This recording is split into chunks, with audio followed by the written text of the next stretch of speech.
Fala pessoal, hoje vamos falar um pouquinho sobre o VRTA11, o relatório de abril de 2022. Lembrando que você é livre para correr riscos na Bolsa de Valores. Ter lucro ou prejuízo é de pura e exclusiva responsabilidade sua. Esse canal aqui não tem nenhuma responsabilidade sobre isso. Bora lá para o relatório gerencial de abril, saiu tem alguns dias, mas antes disso eu vou mostrar algo para vocês que eu sempre gosto de ver. Eu gosto de ver quais fundos tem o fundo que eu estou olhando na carteira. Eu já estou aqui no site Status Invest. Ele mostra muitas outras coisas para cima, mas lá no final ele mostra fundos que tem o VRTA11 na carteira, que a gente pode ver que o HG... Eu já fiz as contas, ele tem 29 fundos que tem ele na carteira, eu não vou falar um por um, senão vai demorar demais, mas a gente pode ver que o HGLG, que é um fundo grande de logística, fundos de fundos aqui, o SNFF, fundos de recebíveis, o HGCR11, outros fundos, Mogno, fundos de fundos, BB, Banco do Brasil, fundos de fundos, Plural Logística, fundo imobiliário, Vinci, instrumentos financeiros, Mori 11, BLMR. Então, assim, a gente pode ver que tem vários fundos diferentes que tem o Veritá na carteira. Eu sempre gosto de dar uma olhada nisso, porque se tem muitos fundos diferentes, gestores diferentes, porque, de certa forma, esse fundo chama a atenção de todo mundo. Então, vamos lá, vamos falar do relatório gerencial. Ele fechou o mês com a cota patrimonial valendo R$ 96,64, enquanto no mercado valia R$ 102,50. A gente sabe que hoje ele está um pouquinho mais barato, ele está em 99 em alguma coisa. Ele pagou 1,20, o que dá um dividend yield de 1,23. Ele comenta aqui que no mês de abril eles terminaram a 8ª emissão e arrecadaram 300 milhões de reais. Quase 300, um pouquinho menos. Eu vou falar um pouquinho sobre as emissões do Veritá. São emissões demoradas. A 7ª emissão eles demoraram demais para alocar o caixa. Era um momento em que o dinheiro ficou parado numa aplicação rendendo o CDI, nem era CDI mais de 100%, era CDI 97, alguma coisa assim. Se você abrir um relatório gerencial lá de 2020, você vai ver. Final de 2020, início de 2021, vai ver o caixa parado lá nessa aplicação. Demorou demais para alocar. Agora, na 8ª emissão, a emissão não terminava nunca e veio terminar agora em abril. É uma emissão interminável quase.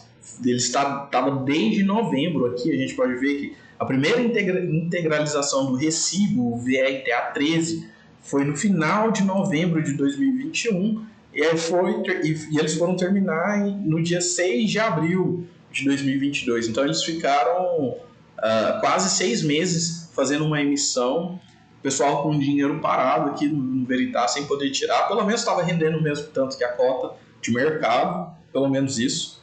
Mas isso aí deixou o dinheiro preso, quem precisava vender não podia vender os tickers, então, muito chato, de certa forma é meio chato. O Veritá é um fundo muito bacana, é um fundo grande, mas assim, coisa que eu vou falar aqui e depois eu vou falar no final do vídeo é a seguinte: o Veritá ele sempre faz alguma coisinha que deixa a gente chateado, mas apesar disso ele é um bom fundo. Lembrando que isso não é recomendação, igual eu falei no início do vídeo, você é livre para correr riscos. Aqui, outra coisa que deixa a gente chateado do Veritá, mas faz parte da estratégia deles, é que eles participaram da emissão de cotas do RBRY. E assim, o que deixa a gente chateado é que o Veritá é um fundo de CRI. E um fundo de CRI, um fundo de papel, compra ativos que a gente não tem acesso. O RBRY, eu posso ir no meu home broker e eu mesmo comprar. Eu não precisava do Veritá comprar. Então, assim, porque quando a gente tem um fundo de papel, a gente espera que ele compre ativos de papel que a gente não tem acesso.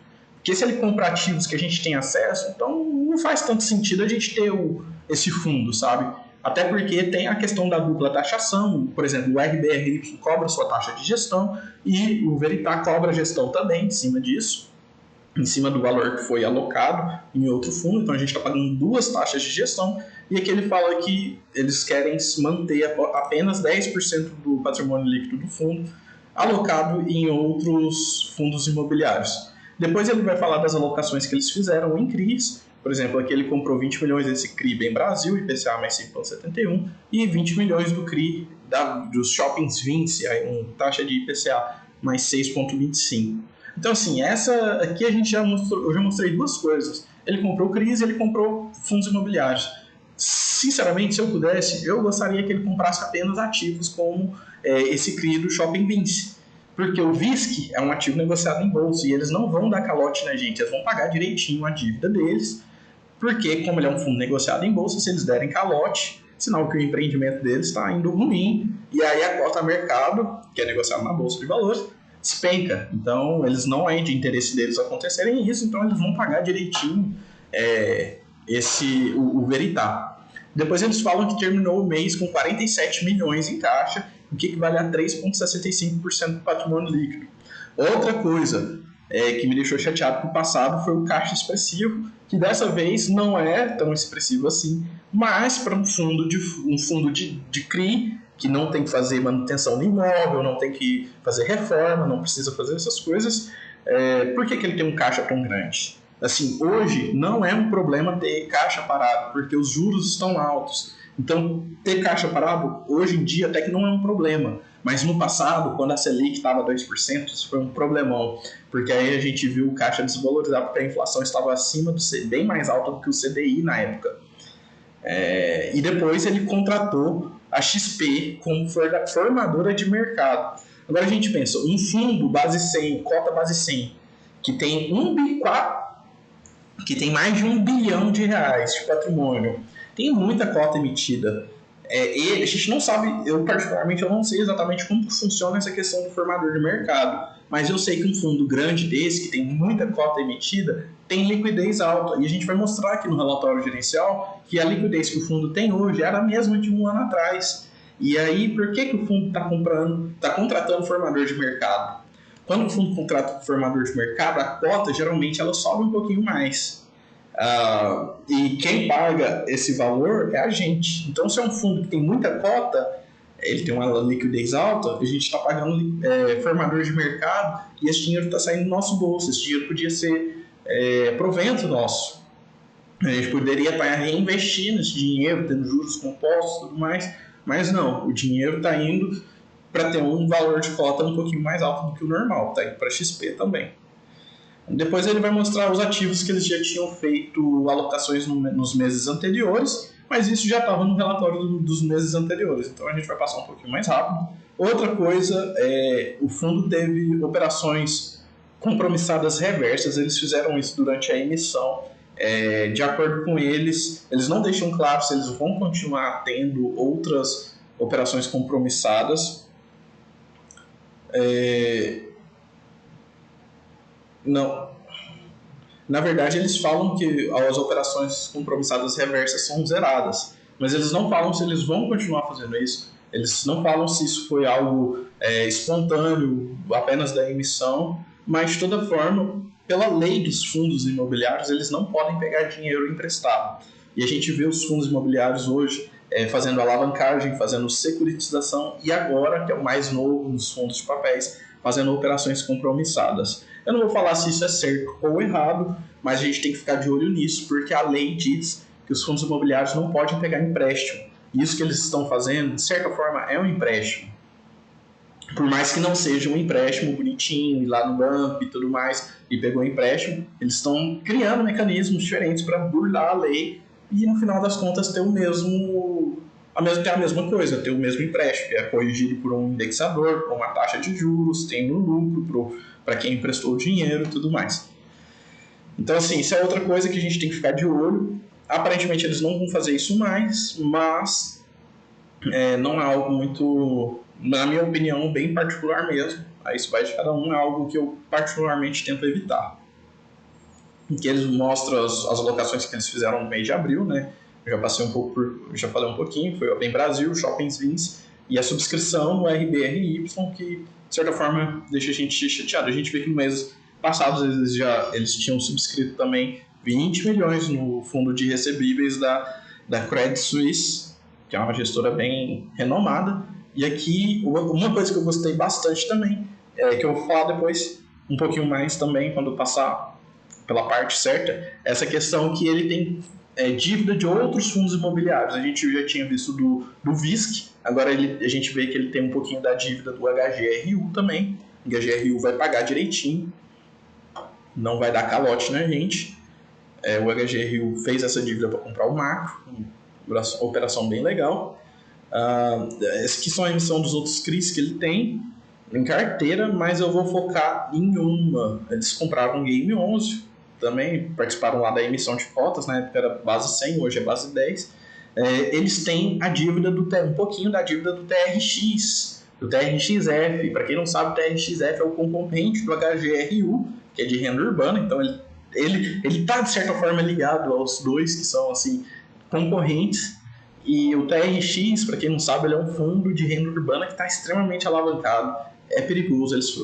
A gestora diz que é seguro e tudo mais, mas particularmente eu prefiro estar do lado de quem está emprestando dinheiro. Eu acho menos arriscado eu ter a dívida do TRX do que ter o TRX em si, porque o TRX está com metade do patrimônio alavancado, metade do patrimônio dele é dívida. Então é algo que tem que ficar bem de olho. Isso não é uma recomendação de investimento, mas você tem que ficar de olho com a alavancagem do fundo. Eu prefiro estar do lado de quem empresta o dinheiro, né? Não prefiro estar do lado de quem está pegando dinheiro emprestado. Isso é a minha opinião, não é recomendação de investimento de forma alguma. Aqui ele traz outras operações, agora ele já vai trazer as operações que foram da 7ª emissão, mais de um ano atrás. Aqui ele colocou dinheiro no CAMI 11, no MOG, no High Grade, outro fundo imobiliário, e assim, isso aí são coisas que vai deixando a gente de certa forma um pouco chateado. E assim, olha aqui, a operação em outubro de 2020, será que realmente era necessário trazer essas operações tão lá de trás para agora? Não sei, mas aqui outra dívida do TRX que ele tem na carteira, bem interessante. Outra coisa bacana aqui que ele mostra na distribuição de rendimentos, ele traz o histórico de um ano, e aqui a gente pode ver que é a variação da cota patrimonial, né?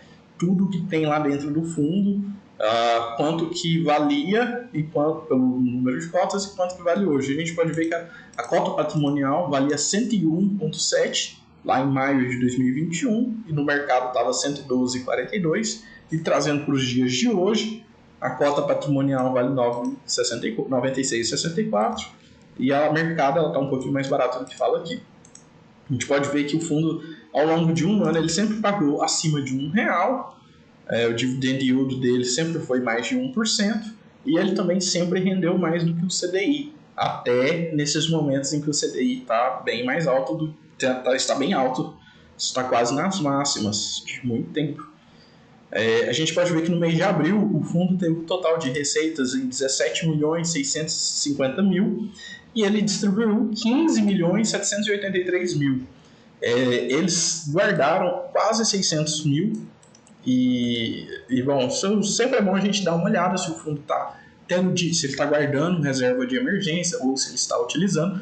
No caso aqui, eles retiveram, né? Aqui tem um sinalzinho de menos e depois aqui tem um sinalzinho de menos. Então, olha bem aqui no demonstrativo. Eu vou até dar um zoom para ficar melhor para você que está vendo no celular, porque eu sei que tem gente que vê os seus vídeos no celular. Aqui tem um sinalzinho de menos depois da barra. Aqui tem um sinal, aqui está escrito retido depois da barra.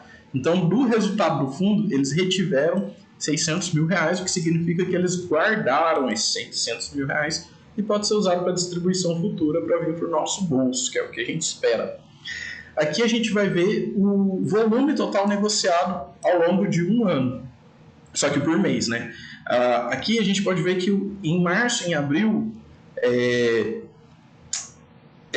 o fundo estava tendo uma liquidez de 56 milhões, 52 milhões, e quando a gente puxa para um ano atrás, a gente vê que a liquidez do fundo estava mais ou menos a mesma coisa.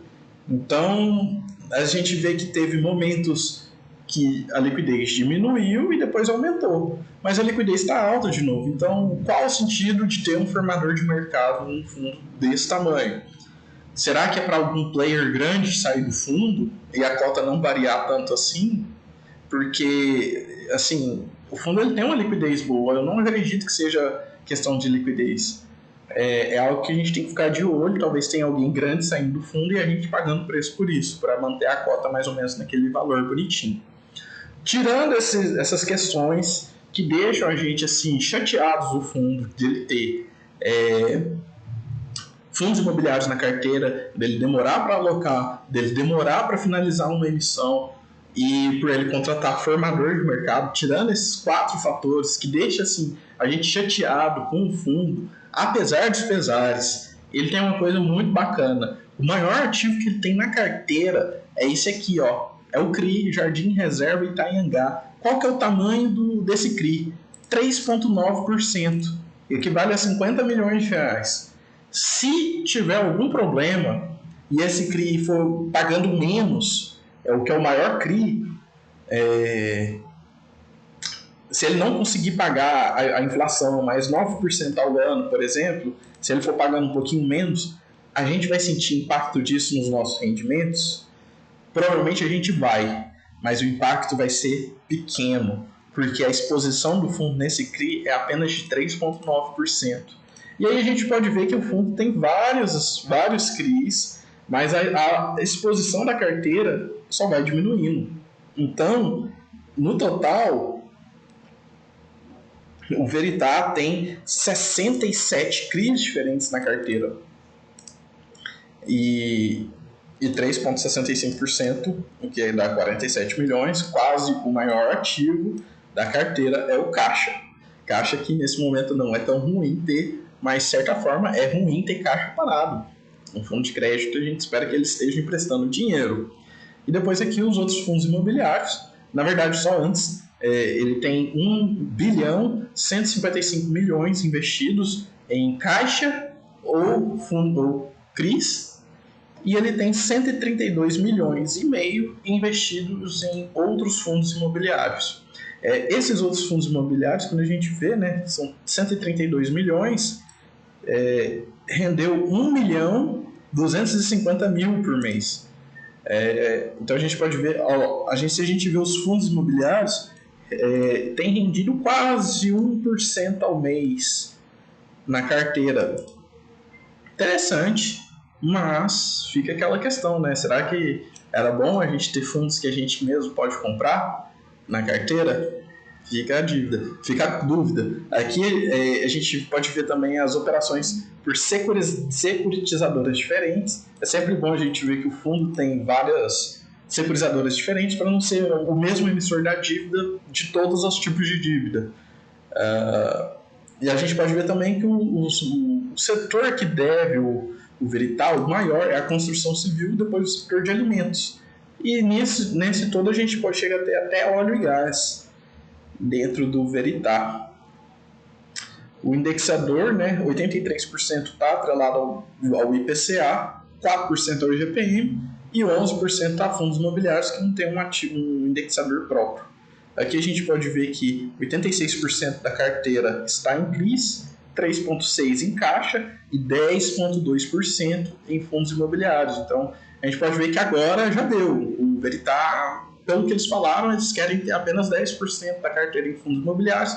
Eles já estão no limite dele. Passou um pouquinho, mas a gente considera o limite. E o prazo médio do fundo, não o prazo que ele vai acabar, mas a taxa média por indexador e prazo médio do fundo é de 5 anos e meio. Então a gente pode esperar que, se o fundo não mexer em nada, durante 5 anos e meio ele vai render em média, não é em valores absolutos, ele vai render o mesmo que ele estava rendendo hoje. Depois ele traz aqui, mostrando que a cota, a valor patrimonial está 6%, a cota no mercado, aliás, está 6,1%, mais cara do que a cota patrimonial. E, de certa forma, é isso, pessoal. Não tem muito mais o que falar do Veritá. Ele é um fundo grande, é um fundo que tem histórico. Ele tem algumas coisinhas que deixam a gente chateado, mas ele tem um rendimento legal. A gente vê que ele tem rendido ao mês mais de 1%. Sempre mais de 1%. Então, se você consegue pegar a cota dele aí baratinha e tudo mais, é interessante para você, porque ele está rendendo um valor legal. Se está rendendo mais de 1% ao mês, obviamente ele vai estar rendendo mais de 12% ao ano, o que já é um rendimento bem legal. Então é isso, galera. Se vocês gostaram desse vídeo, curtam e se inscrevam no meu canal e acompanhem, porque sempre vai ter vídeo novo. Um grande abraço e até mais.